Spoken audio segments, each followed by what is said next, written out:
2, 3. It started in the barrios. Baby girl is a name she's not used to. It's not a title or birth certificate, but a name given to her as honor in a long line of tradition. It was once the name of her grandmother, and then her mother.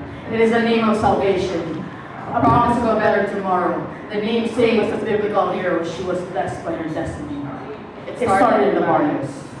I was 6 years old, and Mama showed me what I was going to be when I grow up. She dressed me up like a doll, put some color on my face, my lips, and my dress were a deep shade of red. I looked like a model. She faced me in front of a mirror and said, When the men come, smile and say hello. I didn't play in the rice fields just like any other kids. My mother didn't want my skin to turn too dark. Instead, I spent days talking to nice men who spoke English. They visited us carrying bags of clothes and chocolates. Sometimes they took me to the plaza to buy me ice cream.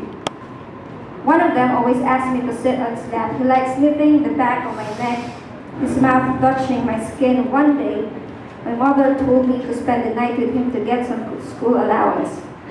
Riding his pickup truck to the bayan was like going to the feria. He treated me like a princess, calling me beautiful and opening doors for me. The room we slept in was cold. He handed me the remote control. I switched channel after channel until I fell asleep in the middle of the Tom and Jerry show. I woke up from a heavy weight pinning me down. He was a boulder on top of me. I told him I couldn't move. He said, "Shh, It's okay." That night, I graduated from childhood in a dimly lit room smelling of cigarettes and bleach. I first heard about it in the movie Taken. Liam Neeson was on the phone saying, I will look for you, I'll find you, and I will kill you. Liam looked cool tracking down his daughter and saving her. I was 14 when I was sent to a big city pulsing in blue and red lights with a job at a bar waiting for me. They said I'd serve drinks and clean tables, but I heard the stories from my sister and friends about dancing on tables, around poles, about boyfriends giving their money. They talked about it as if they're living the dream, so I wasn't surprised when someone took me to a hotel. Inside, he asked me to sit beside him on the bed. His fingers traced the outline of my skin, marking territories on my body. He slipped her out of her shirt, Unlatched my bra, gave her kisses around her neck. her hand snaking around my body between my thighs. His palm hungry for my breasts, then slowly he bowed my head down, pushed it towards his knees, made me swallow him whole, and I shook. I was wondering whether I was doing the job right when he whispered. Good, baby girl. The next day, my mother paid the bills and bought bags of groceries. That was a dream. I am a good girl. She was a good girl. I heard about it again on TV. A video of dirty girls, their faces blurred, shirts to their faces, shorts too short, their cleavage, spilling to the floor as if they all wanted to melt, cramped together, trying to hide from our shaky view. I know what it is. It's nothing new. Same old story, same old blurred face. Small town girl, too poor, too naive, didn't know any better. Drawn to pretty lights. I know what it is. It's nothing new. I never knew who my father was. I searched for him in every man who takes me out at night. Thanks to them, there's food on the table. And like my father's name, I didn't mind asking for theirs. They leave shadows every time I turn my back.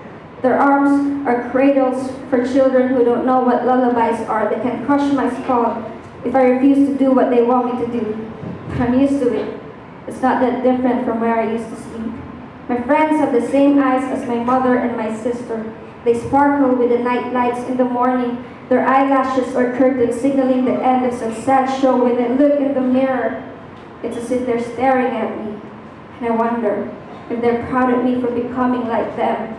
But see, I'm not familiar with who I really am. I was born into a choice I couldn't make. I was just 6 years old. I didn't know I was allowed to say no. I still blame myself for learning to take my clothes off for a living, piece by piece, like the way you dress and undress a paper doll, until there's a crease and tear in every direction. But even then, I stand straight. Even then, I am a good girl. In class, we were told the same sob story. In class, we knew her as Mary Magdalene, but we called her slut, skank, bitch, hoe, whore. That girl who was too poor, she had to have her pussy rented. That girl who had a million men. That girl who got an abortion twice. That girl who knows her way more around the pole. That girl who can pick up bills with her ass. That girl who can only say yes. That girl from the barrio who thought should be something big. That girl who looks like all the other girls. Shame is the only word I can think of when I see them down in Makati, standing with the other women in dresses too tight, their flesh needed to excuse themselves, heels that clip-clop with an extra thud. What else are they dragging along with them? I sneer behind my car window at their hair dyed rusty brown and their lips smeared red, their eyes hungry. I think they're hungry. The bold ones calling out to anyone foreign who passed by, what a shame. What would they think about us? I'm 16 years old now.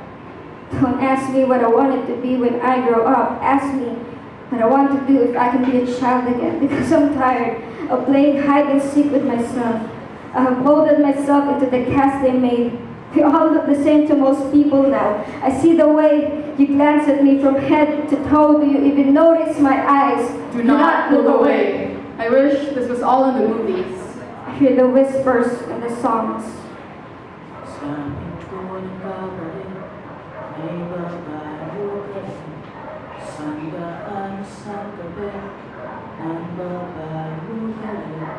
I wish I only see it behind screens, not car windows. Yet here I am, all skin and bones, rotting flesh to you. Do not look away. Come on, tell me. What do you feel when you look at me?